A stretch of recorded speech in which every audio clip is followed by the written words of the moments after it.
RPN, the Roddenberry Podcast Network. This episode of Mission Log is sponsored by Mint Mobile. Cut your wireless bill to as little as $15 a month at mintmobile.com/missionlog. Mission Log, a Roddenberry Star Trek podcast, episode 347, Return to Grace.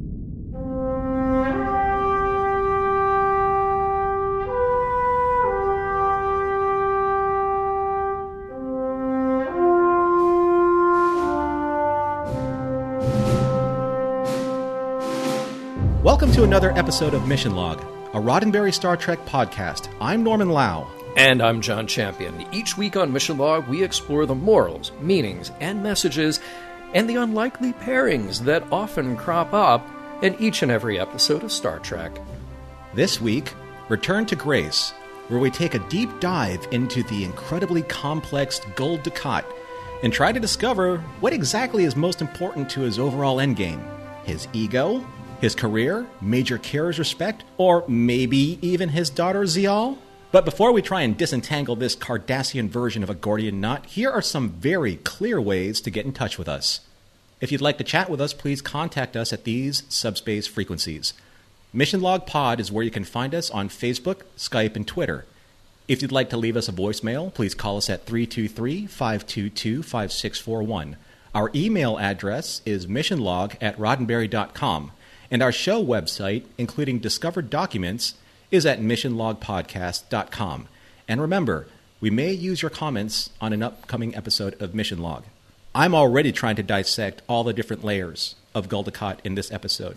So I'm not even going to try and dissect all the different layers of John's trivia in this episode. I'm just going to let him roll it out. Well, here we go. Thank you, Norman. Return to Grace. The story development on this episode is one of those almost completely in-house jobs, starting with the story. Tom Benko was an editor going all the way back to TNG's pilot episode, and he worked mostly in that capacity, but also had his hand in writing and directing along the way, too. He got the story credit on DS9's third season episode, The House of Quark. Now here, it was a simple idea, teaming up former enemies to work together. Now, specifically, since the Cardassians had been stand-ins for Nazis in so many ways, it was a question of Nazis and Jews working together under difficult circumstances. We had a glimpse of that in Indiscretion, so it made sense to do it here as a kind of sequel.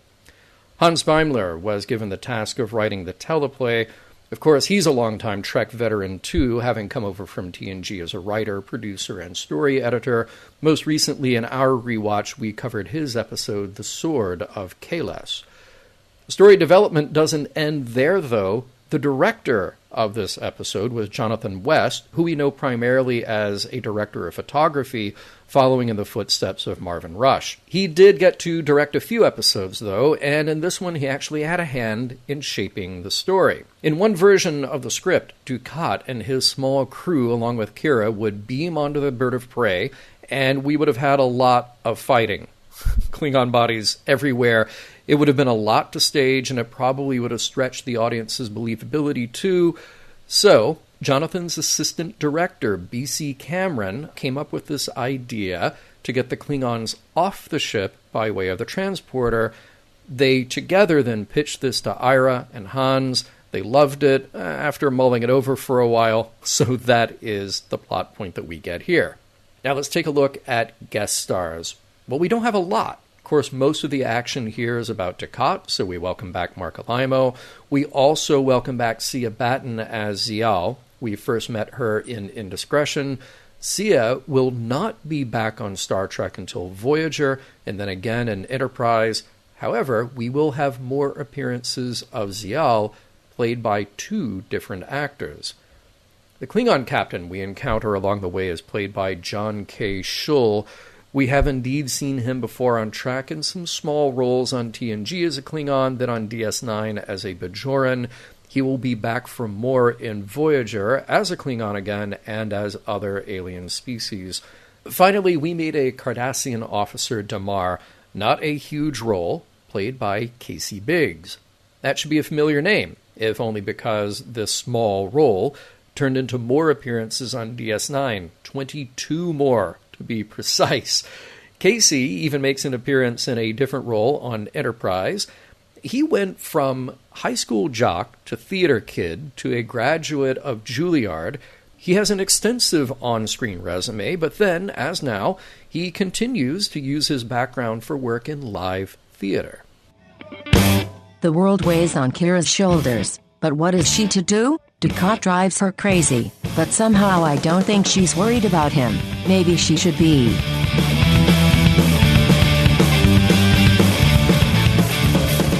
Prologue.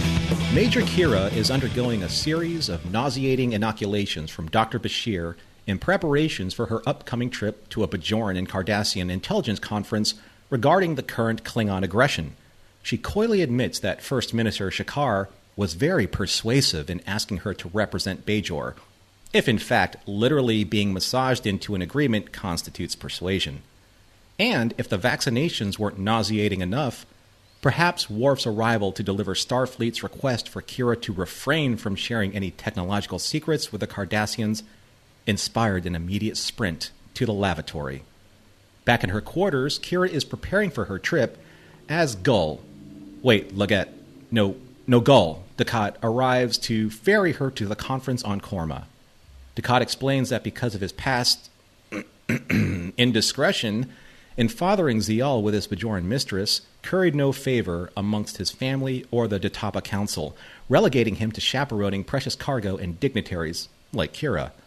But Dukat claims that this is only a temporary setback, and he will regain all that he has lost in time. Act 1.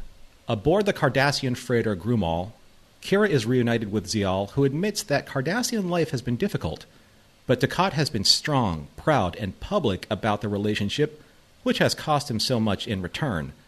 Suddenly, Kira and Zial are interrupted by an alarm klaxon for battle drills.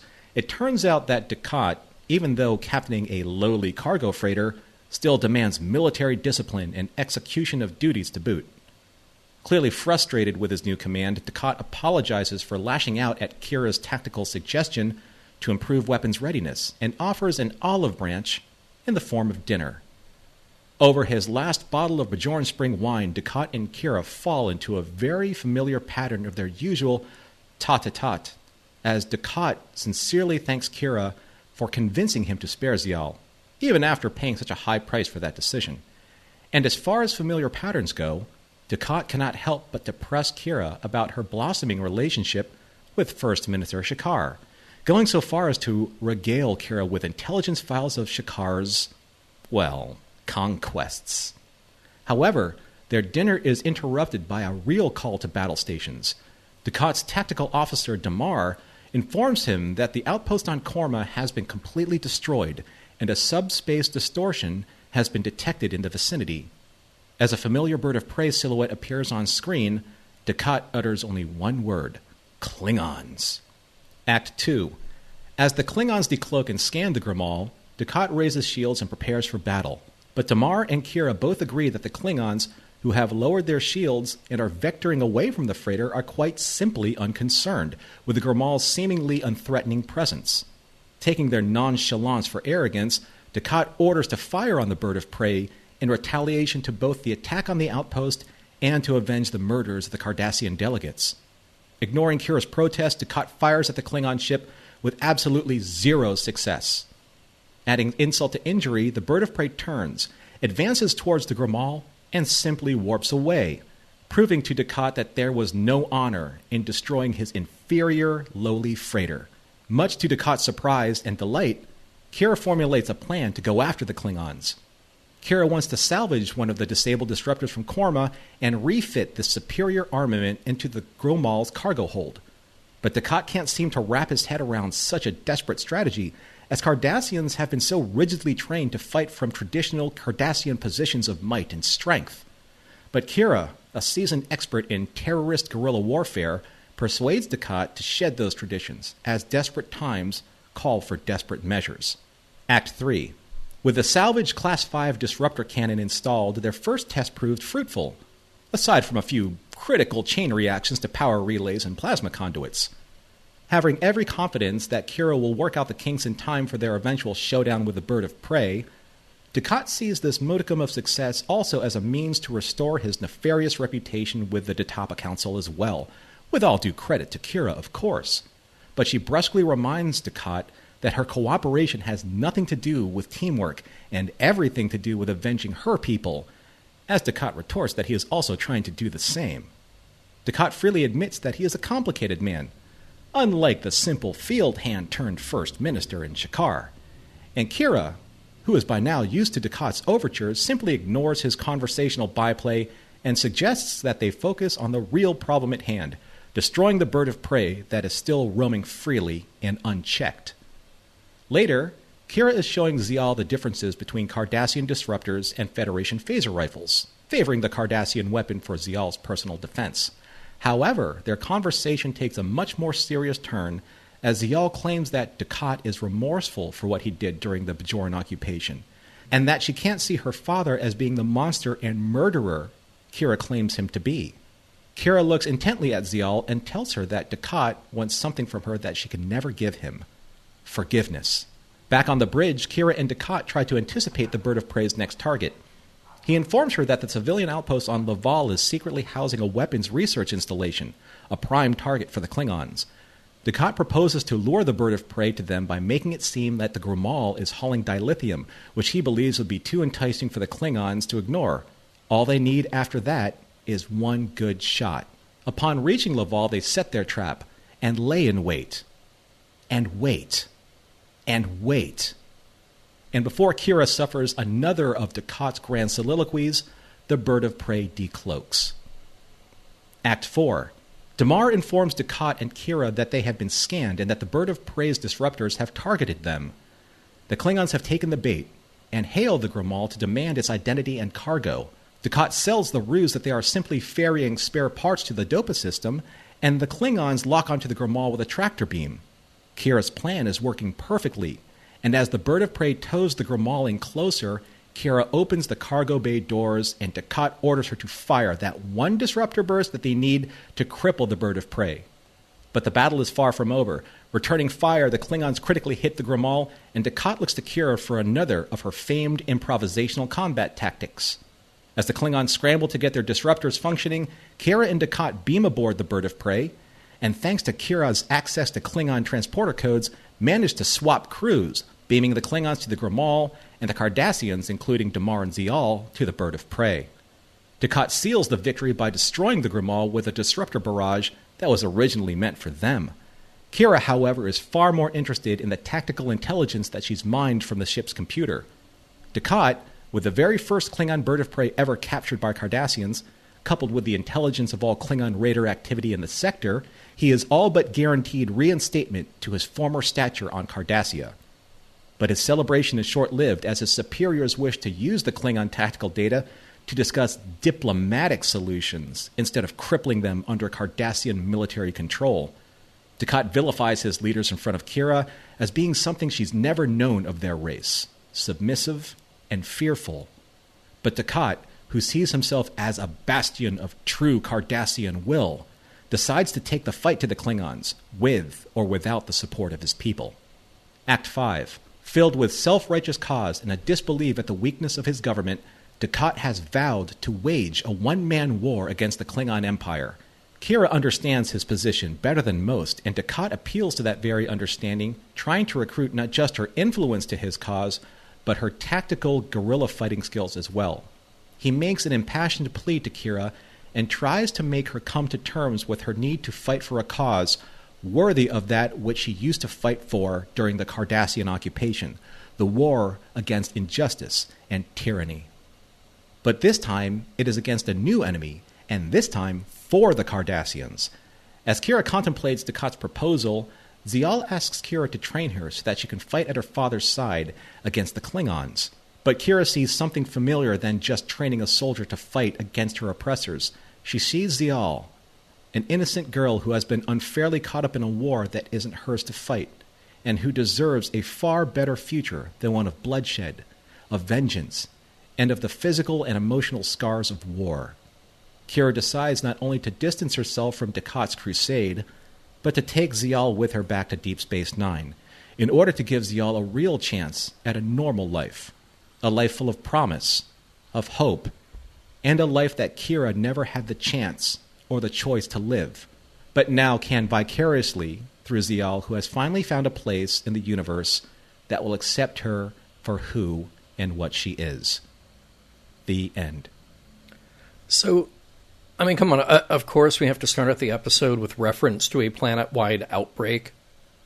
I mean, I hope that my surprise at that is a confusing reference for people 20 years from now, if someone hears this show for the first time then. But for now, as we record it, come on. It's coincidental, but we're trying to be evergreen, but it's still coincidental. Right, exactly. So there's your not evergreen reference for this episode. Although that scene, overall, pretty entertaining, pretty great. I mean, Nana plays the comedy, the setup is fun. You got Worf as a straight man, always the world's best straight man. It's a fun... Nauseatingly so. Yeah. It's a good bit. It's a fun bit. And I like Dukat and Kira's conversation at the top of the show. Now, we can talk about whether or not Dukat is on the level with a lot of things that happen through the rest of the episode, but that first conversation when he comes in saying, no, you were right. Like, I lost all of these things, but you were right. That it's just nice to hear, you know? Do you believe him, though, or do you think that this is just still Dukat being Dukat? I don't believe anything except for the worst parts of him right now after watching this episode. Oh. Yeah, but I don't know. Maybe that one moment kind of brought me in. Yeah, we'll see. I mean, my bigger concern was as they left that scene, who will watch Kira's fruit bowl? She left a lot of fresh fruit in that bowl. She might be gone for days and days and days. We don't know. Will Odo? Because Odo's been kind of scorned. Oh. Odo. Interesting. Look, I mean, I know it's not important to our understanding of the plot, but if the Cardassian outpost had such powerful disruptors, did anyone have a chance to fire them when the Klingons first showed up? I mean, it just seems like this was something completely by surprise, which I get, but you're also talking about Cardassians who basically have a military society. True enough. And I was thinking about the same thing, though. I know that the Klingons were able to disable them, not destroy them, because that adds to the plot. Oh, right, yeah. You know. But where did the technology get shelved from Star Trek VI, The Undiscovered Country, where Klingon birds of prey can fire while cloaked? It can't be the only one. Oh, yeah, right. I mean, of course, it was a prototype bird of prey, but military secrets, they're just not stored on the ship itself. I'm like, nope, we're going to create this one prototype ship. Yeah. And it's going to do this one thing that no other ship can do. And of course, when we get destroyed, we're going to take all of our secrets with us. I don't think that's the case. I think somewhere along the line, maybe bird of prey ships can fire while cloaked in this timeline. I don't know. Well, it would have to be. And you're talking about an event that occurred 100 years ago from the time that we're watching this story. Exactly. Yeah. I think that somewhere along the lines, people kind of forget about, oh, yeah, that's right. They could do that thing. Yeah, exactly. With the primitive technology and the prototype technology that they created. What happens when you take that and just kind of multiply the technological advances 100-fold? Right. Do you think that could still happen? Yeah. I think so. Yeah, good point. Speaking of technology, I do like that scene comparing the Federation phaser rifle to the Cardassian weapon. I mean, there's nothing super deep there, but hey, for me, it just shows off the props very nicely. Sure. You know, and it does serve the characters as well. I mean, Kira, this has been Kira's life, is having to understand this stuff, and then sort of the necessity, but also the heartbreak of having to explain this to a kid who shouldn't have to know these things. And this is kind of where Kira's story starts to take over, because let's go all the way back to, say, when she first met Worf, in all the way back to the first 2 episodes of season 4. Mm-hmm. She's not comfortable relaxing on the holodeck or doing these things with Dax that try and get her out of her shell. She's a soldier. She was raised in in wartime, and that's all she knows. Yeah. So field stripping or checking out, weaponry or understanding how to like disassemble it with your eyes closed and reassemble it, in under 60 seconds. Mm-hmm. I mean, that's her. Mm-hmm. That's who she is. Mm-hmm. And now she's kind of passing that knowledge like almost subconsciously to Zial. But this is the scene that I was talking about earlier, where when she was kind of doing the whole quality check on these weapons, she opens up a panel and then she closes a panel. Mm-hmm. And I think it's called... Okay, so I have this thing. It's at 21:17 in the episode. Okay. When Kira is handling the Federation phaser rifle, the recharge panel shakes loose, and you can see it dangling for a second before she flips the rifle over to show Zial more of the features. Okay. Okay, yes. You are right. Something about that looked funky, and that's what that Rarely is. do you see something like that. And I don't even think that Nana even kind of flubs an in there, because she's like, right. Okay. Right. And then Jonathan West was like, it's fine, we're moving on.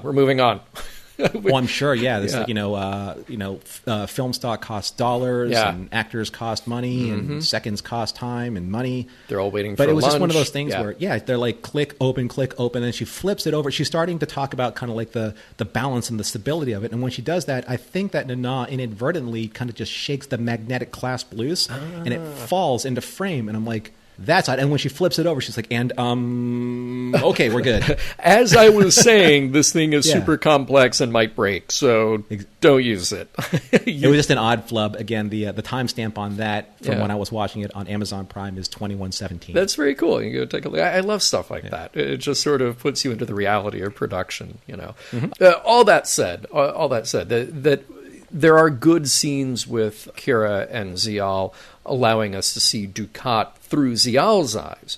So again, we talk about the layers of complexity of Dukat. Do we believe anything? Well, Zial does, and interesting to see that little slice of him through her.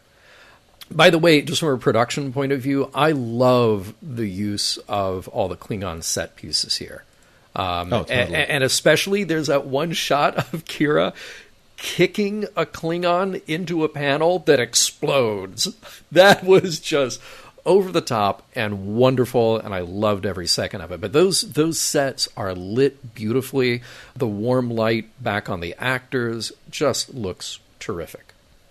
It's interesting that they use these palettes now to kind of visually describe the cultures of the two different ships, because I think it starts with, I'm not even sure is as warm in Star Trek III, The Search for Spock, when we see, Commander Krug's ship. That's a little bit of a colder atmosphere. Yeah. But ever since TNG, you're seeing kind of this amber tone, this warm, kind of palette that designates a Klingon ship. Yeah.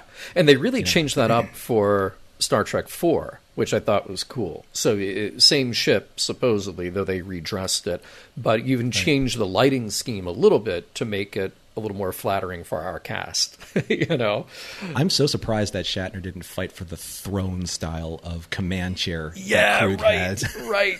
Yeah. But I love those. He was up there. Yeah. But I do love those sets as well. I mean, I'm not a huge fan of Klingons to begin with. Don't get me wrong. Look, I'm a Star Trek fan. Of course, I love Klingons. But in terms of a complex and interesting alien species to dissect and follow, very interested in Vulcans, very interested in Cardassians, which we're talking about here. Klingons never really did it for me. But ever since the motion picture, really, that bridge of that Klingon ship that we got to see, just fascinating, great, detailed design. And I love how iterations of that keep coming back, and they really take advantage, like you were saying, that sort of design language and the lighting in particular to define that space. It's just very cool to see that level of consistency over decades. I don't know if you noticed this, John, but when Kira and Dukat beamed on board, I guess would have been the weapons section, there was a Klingon just kind of hanging out there, sitting down. And he was kind of caught unawares. He was. And it was just, that was strange to me. Like, they are literally on high alert, and they are in, a battle scenario. And all of a sudden, this guy's just kind of like, "What's up, dude?" He was like the dude, right, on a Klingon ship. Right. And all of a sudden he Completely. stands up and just gets smoked by Kira, gets kicked into... was that the same guy that got kicked into a panel? I think it was, yeah. Yeah, well, that's what happens when you sit down on the Well, job, exactly. pal. You're going to get kicked into a panel. Yeah. Exactly. You had one job. Klingon security guy. I love it. Yeah. All right, so do explain one thing to me, Norman. They come back in their cool stolen bird of prey, which is an awesome ride for all of them to have. They get to DS9, and O'Brien says, wow, this mysterious bird of prey just decloaked. It's Gul Dukat. Wouldn't Kira call DS9? Wouldn't she be the one as soon as they come out of wherever they just came from, and when you're a good long way away but you're within communications range, hey, it's Kira, don't be surprised, don't shoot. You would think that would be the smart play. Yeah. As opposed to, I am a Cardassian, former minister of the military, and I have a Klingon bird of prey under my command. So, hi guys, let me dock. Right, doesn't work like that. But I found the end of this episode really interesting because we're obviously talking about the kind of like a soft sequel or a bookend to Indiscretion, and we covered that before. And I found it interesting that, and forgive me, listeners, send all the emails to John about this, but they always do. The directors for Indiscretion and for this Return to Grace were different directors. Yes. However, they chose to end the episode on the exact same framing style for both episodes, on top of the upper promenade in the exact same location where Dukat first took Zial back to Cardassia, and now Kira takes Zial to her new life on Deep Space Nine. The exact same place. Wow. And I found that really interesting, as if, okay, Dukat, you had your turn with Zial, and now Kira, you have your turn at Zial, disembarking literally from the same location. That is a fascinating find. By the way, LeVar Burton directed Indiscretion. That's right. So right, there you go. But and you have to wonder if Jonathan West, in his directorial duties, obviously went back and watched.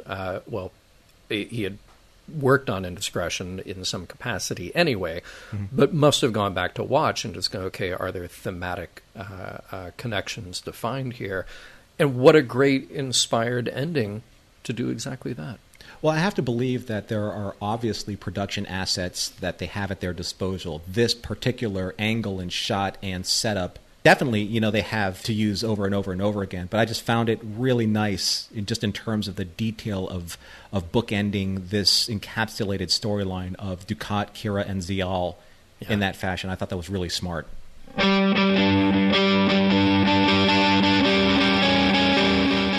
Pop quiz. Song lyrics or Dukat's grocery list? Another war, another wasteland, another lost generation. Submit your answers at the end of the show.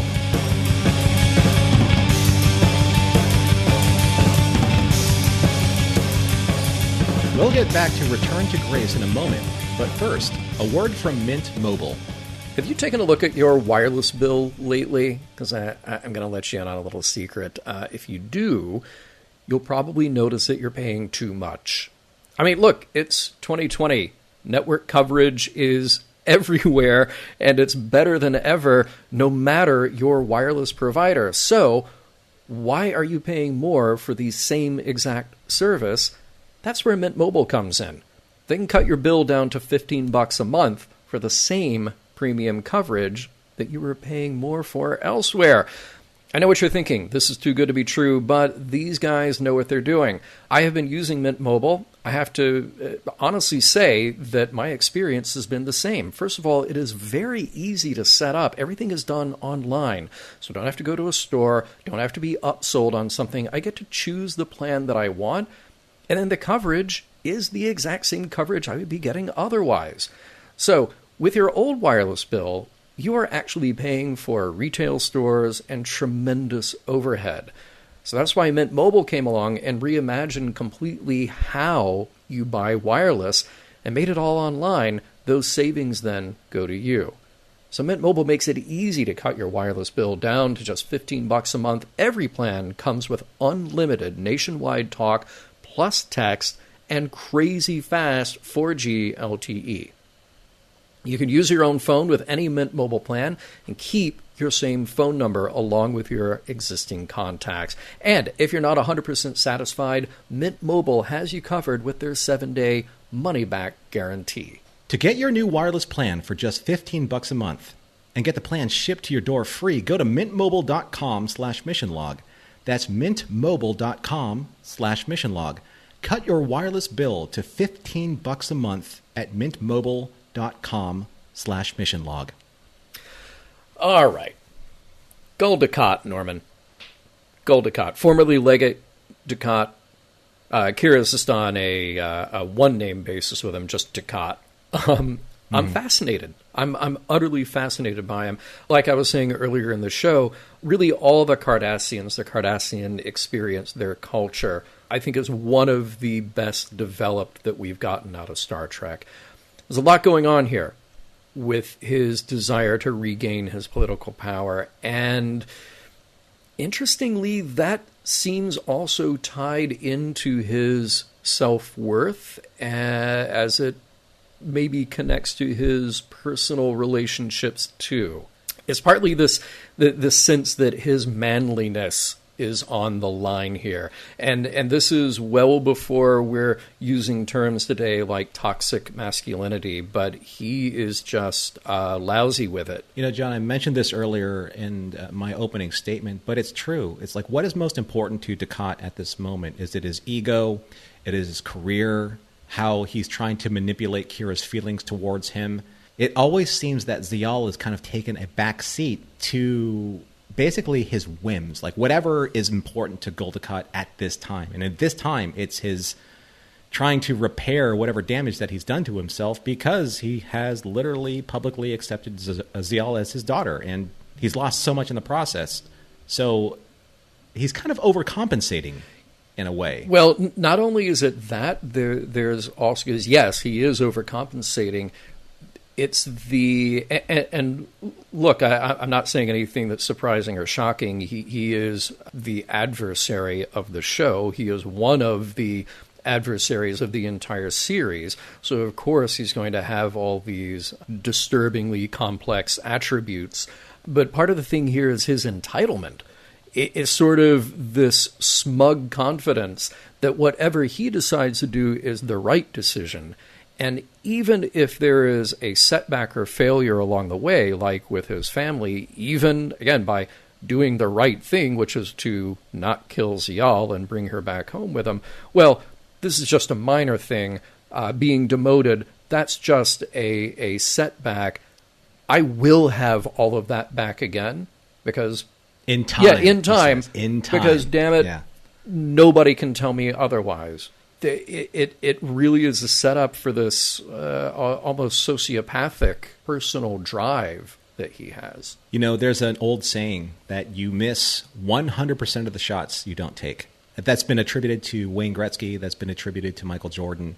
But it's true. And in this case, Dukat, he just literally gives Kira both barrels almost at every turn for a variety of different reasons, for basically trying to propagate his own agenda, trying to allure her to his stature, to stroke his own ego, and obviously to justify exactly what happened with the tanking of his career because he accepted Ziyal as his daughter publicly.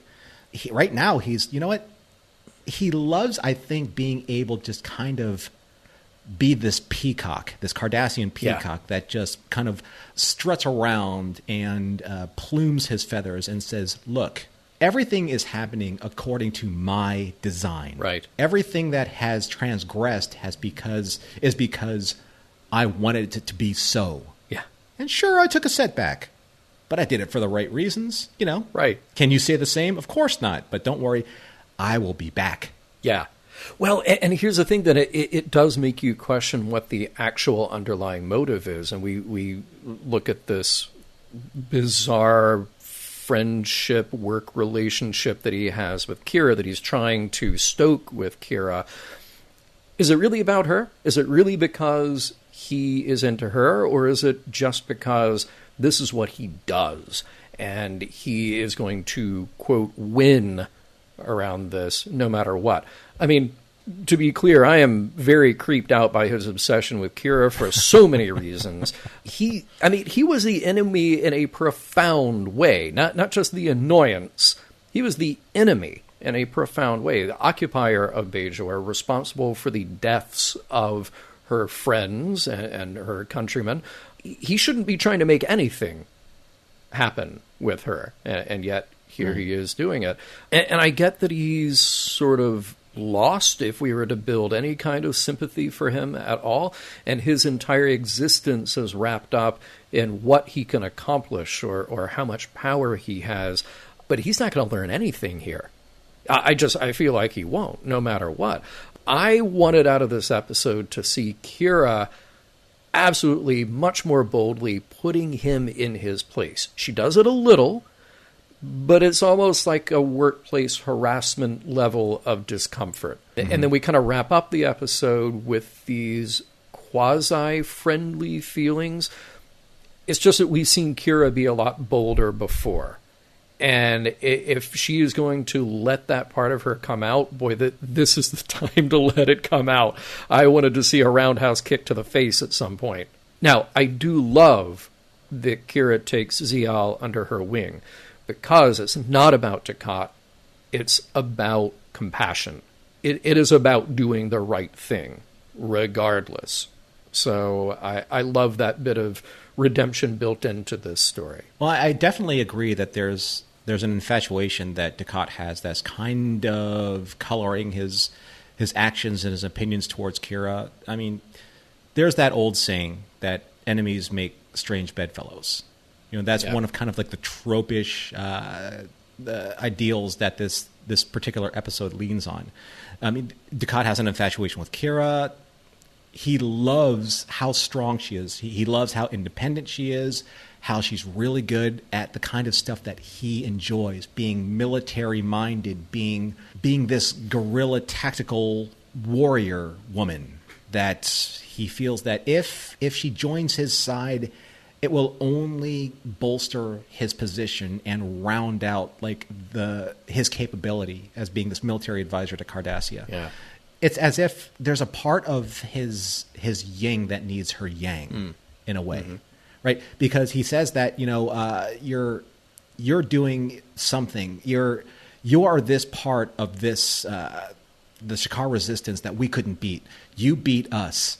I have to respect that because you beat the Cardassian military machine with nothing but hopes and dreams and desire and willpower. So if I get you on my side, I complete my victory over everything that you stand for. Yeah, well, exactly. It's another version of winning that fight. Yeah, you know, so he can't let it go no matter what. He can't just walk away and say like, oh, well, that was the past. I'll find somebody else to be now. I do want to talk a little bit more about kind of where Kira is coming from here. You know, at the end of last week's episode, you brought up this interesting idea that really got me fired up because it had been stuck in my head about that episode where Kira and Odo have this, you know, uncomfortable back and forth because it's not a back and forth, it's just Odo's obsession. And I felt like we were just using Kira as a prop to explore Odo's emotional life, which is all centered around her relationship with Shakaar, conveniently there to fill Bareil's role, since we killed off Bareil. And now, and maybe it's just because this episode follows right after that one. It feels like we're doing it all over again, maybe to a lesser degree, but Kira feels like the prop by which we get to explore Dukat's inner life. And maybe his inner and outer life have no delineation because it's just all about what can I grab, what do I gain from this, what is my advantage here. I don't know precisely what the fix is for that. Maybe even just separating those episodes by a little bit would have helped.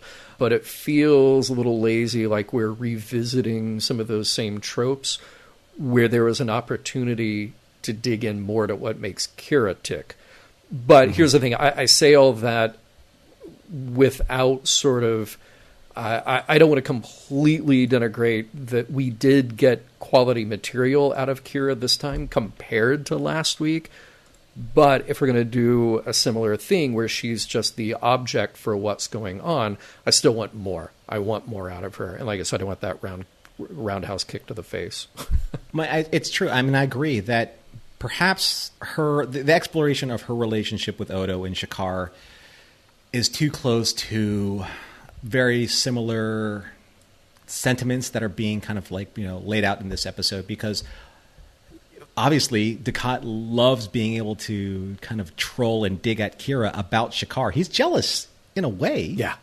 Right? It's like, how could you, be infatuated with this simple field hand turned terrorist turned first minister, who obviously has his own harem of conquests, and you're just being a part of it. Now, that may be true, that may be not true. That's just Dukat kind of twisting the knife and seeing Kira's reactions in a way. Yeah, I agree that in one way where we saw in Shakar that maybe, Odo wasn't the best way to kind of disseminate Kira's feelings towards somebody else aside from Vedic Bareil. But Dukat is such a strong force of character that you can't help but not entirely trust his motives. Yeah. With what's going on here. Yeah. I understand that he's infatuated with Kira. I understand that after Indiscretion, which is where we last left their relationship off, I just have to believe that I know that there's something else at play here. And we got a lot of listener comments to Indiscretion saying that you guys are being a little too kind of what's the word?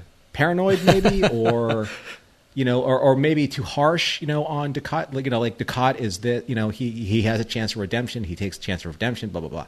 But I don't know, man. It's just Dukat is working on such a different level. He's operating 12 steps ahead of everybody. And to be honest, there was a point in time watching this episode where I felt that he actually engineered the attack on the Korma station. Yes. Yeah. Just I bet you did. Just to prove to Kira that, look, I'm going to defend the Cardassian and Bajoran's honor and avenge the death of our delegates, but I actually secretly asked the Klingons to actually destroy the base so that I can show you I'm taking action.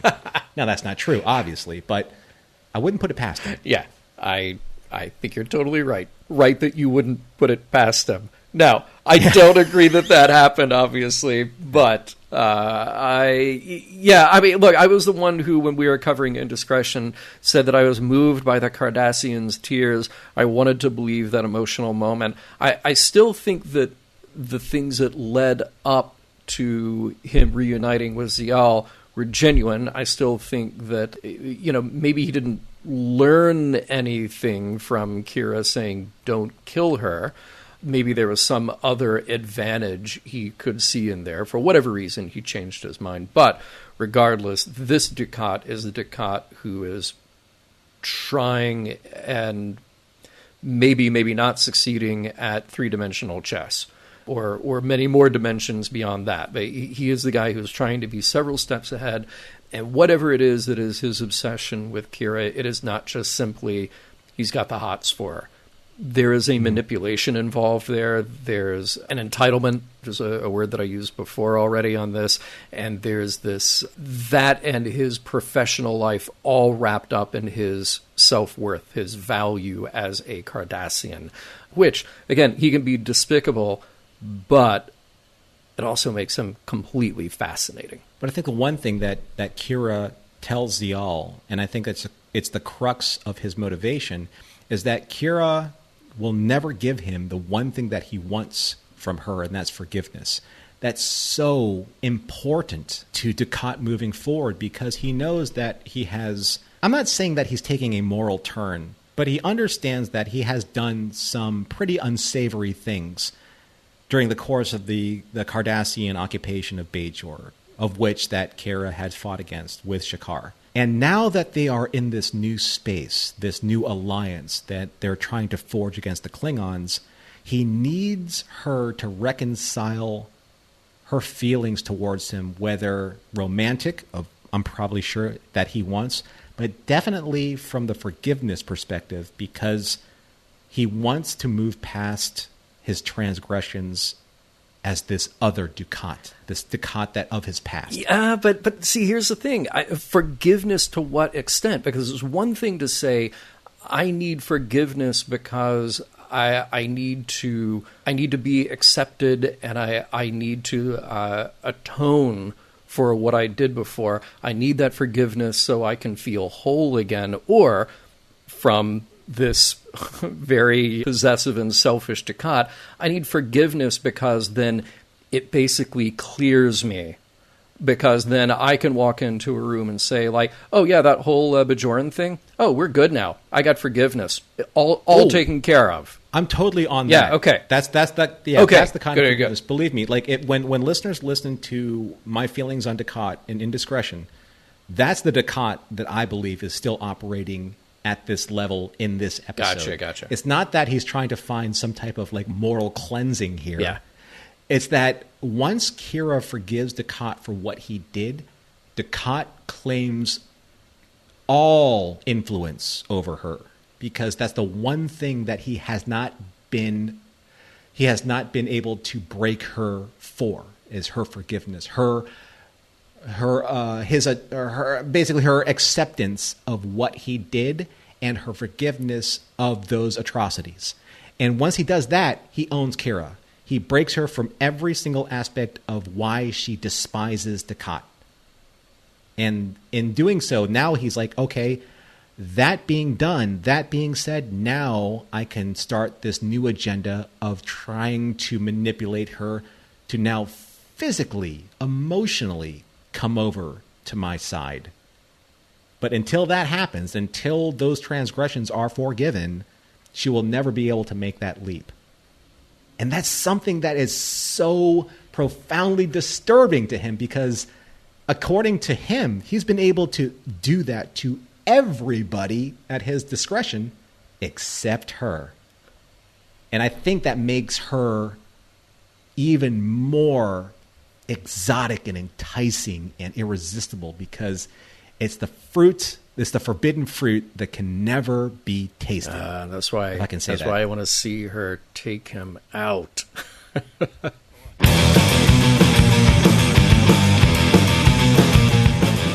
Did you all learn the lesson that it's cool to be so tough? Let's check in with John and Norman to find out.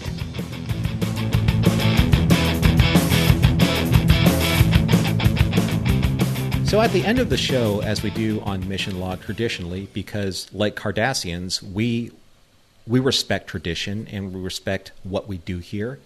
And who are we to be able to, to stray from tradition? But we will if we have to. Anyway, I digress, as I usually do. John, how did you feel about this episode as we talk about the morals, meanings, and messages? Does this episode hold up for you? Every now and then I'll make this statement about a Star Trek episode or season or series or whatever, where I'll say that I respect and enjoy the ideas of a story, even if the mechanics of the story don't work for me. Well, this is one of those episodes where I feel like the mechanics actually work really nicely. Like every little plot point moves along well, logically, and they help to serve the characters exploring what they're doing. So, yeah, structurally and from a character versus plot point of view, I think it actually works really well. The intrigue with boarding the Klingon ship reminds me of the U-505 and stories like that. Not exactly the same thing, but similar thing. In essence, the U-505 German U-boat, American sailors boarded that after a battle. The Germans had tried to scuttle their ship, but the Americans saved it. And for their efforts, they found an Enigma machine and code book to go along with it. So I thought of that when not only did you have Kira and Dukat boarding this Klingon vessel and taking it, but then she finds all of their targeted locations, and this is a great piece of intelligence to walk away with. So I was hooked by that part of the story anyway. So in very many respects, I think the episode holds up. It works. Mark Alaimo is always intriguing as Dukat. I love that we get to see this aftermath of what happened when he found his daughter. I also, I enjoy just sort of getting one up on the Klingons and stealing a ship. Overall, this is made well. It moves well. If I had to say there's something that doesn't sit well with me, it's, again, going back to what I was saying in the last segment, where what are we doing here that really serves Kira? We got to serve Kira here better than we did last week, but it was a lot of just Kira being there so we can explore all this bizarre, unsettling psychology of Dukat. And I want more from her. I want her to really put her foot down and really be even stronger than she was here. But we've got more to go with all of these characters. So I'm all right with seeing that unfold and see if I feel the same way a couple of years from now. Not sure. But yeah, taken on its own, I think the story works very well. How about you? At first, I didn't care for this episode actually that much. The first time I watched it, the first time I reviewed it for this show, because I felt that it was very tropish, and obviously you had these themes of the soldier becoming the resistance fighter, and the enemy of my enemy becomes my friend, and now we have a common enemy to fight against, and these are the things that I'll be able to use to manipulate Kira one more time, because it's easy to be able to associate this episode with indiscretion and continue Gul Dukat's manipulation of Kira. And I like how you brought in our previous episode when we were talking Shakar, when we were talking about how Kira was just kind of like almost like a centerpiece. She didn't really integrate herself or interact herself or even just influence the episode, as opposed to being the one who was being influenced by either both Shakar or Odo's feelings. But in this episode, as I watched it and continued to study it, I felt that Kira's story started to take over in ways that I didn't see the first time around. And I think that started with when she started training Zial on weaponry. Yeah. Because now you're looking at Zial as almost some type of a stand-in for Kira. Yeah. Because when Kira was growing up in the Shakar resistance and resisting the Cardassian occupation, she was a child, much like Zial. And all she starts doing in her first few steps in her relationship with Zial is training her to become a soldier. Not training her to have her own life. Not giving her the opportunity to think and choose how she wants to govern her life. Because Kira had no choice. Yeah. Right? She had to fight. Yeah. It was either fight or become occupied or subjugated under the Cardassian regime. Zial has the choice. But the first thing that Kira responds to and reacts to is being a soldier. Very much like every single thing that she did on the Gramal was a tactical decision that Dukat needed based on her experience as a terrorist fighter. And she was really good at slipping into that skin. Yeah. Because that's who she is. Not the diplomat that was nauseated at the fact of being a diplomat earlier on in the episode. So right. Kira's arc is far more layered in this episode than I gave it credit for at the beginning. I thought it was going to be Dukat's episode. Yeah, no, I mean, I don't disagree with you. I think that like the Kira Zial growth moments are very interesting. That's the thing that I want to see more of. And we'll see how it plays out. But yeah, I think there's something interesting to the idea of seeing Kira help develop Zial so she doesn't go down the wrong path. That's something very nice to see. So there are definitely redeeming things about Kira in this episode. This is sort of under the weight of what's all happening with Dukat. And by the way, just so we don't get letters about it, last week's episode was Crossfire. the strangely named episode. Shakaar, of course, go back to last season where we introduced the character of Shakaar. Just strange, because you were right when you said they should have switched the names of those episodes in hindsight. So you're right, Yeah. How can I forget that? I even trademarked that theme. But it's Crossfire. It's easy to forget because it's a misnamed episode. But yes, truly. Yeah. What about morals, meanings, messages? Was there a message here to mine out of all of this?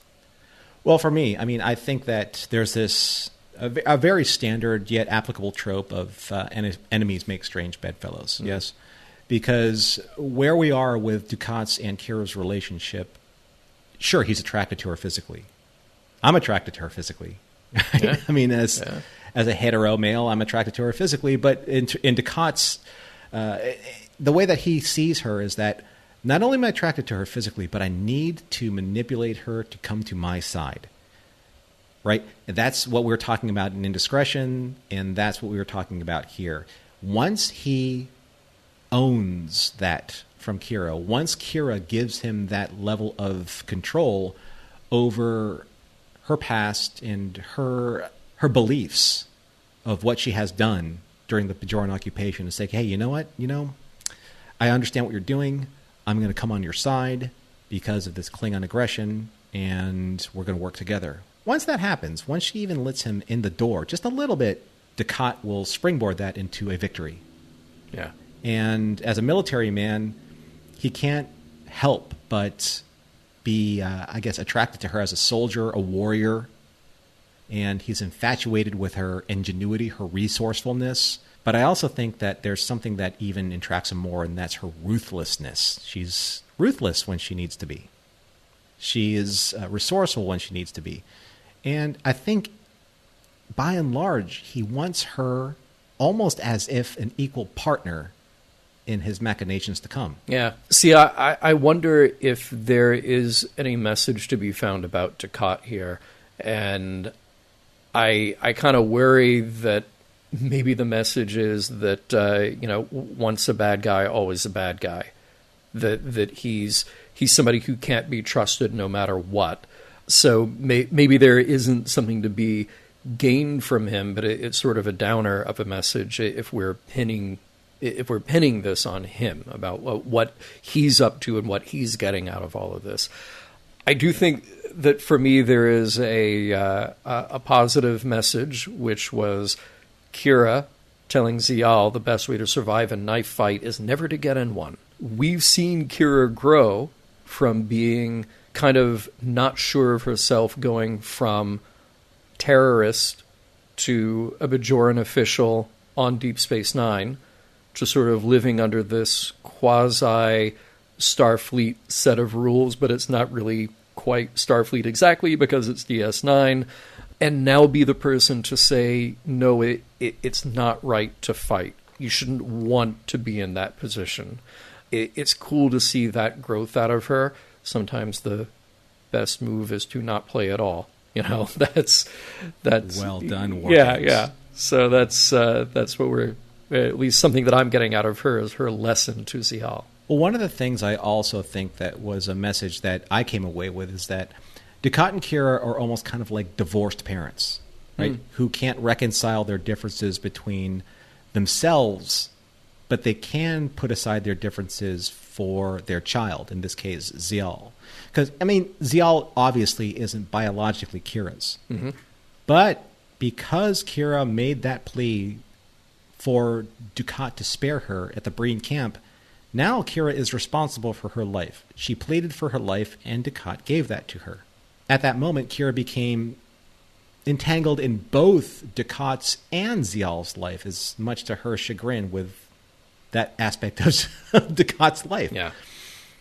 But there's this also almost a parallel emotional connection that Kira is making with her soul and how she was damaged as a child during the occupation of Bajor, and how that occupation, that warfare, that struggle has kind of forged her. Is this what is fated for Zial? If Kira becomes her guardian, her mentor, her confidant, the person who's going to raise her on Deep Space Nine? I mean, is this the fate of this innocent girl? Right. Is she going to train her in the ways that Kira only knows how to train this girl?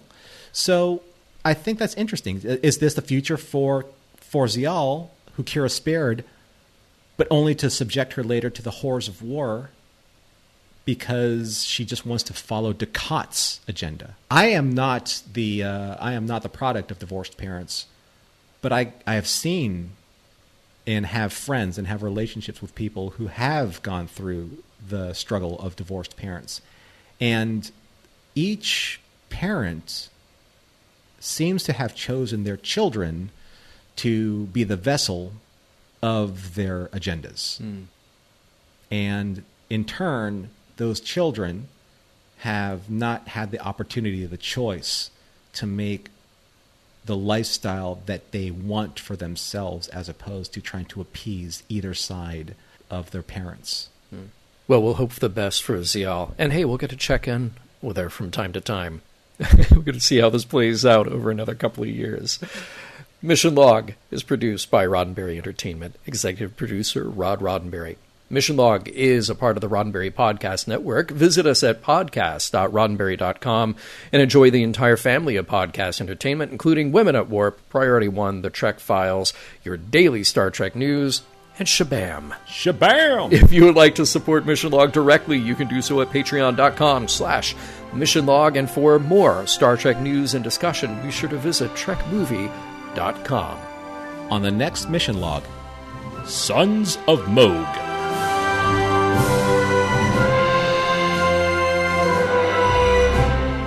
I'm not missing out on the promise of adventure. So, same time next week?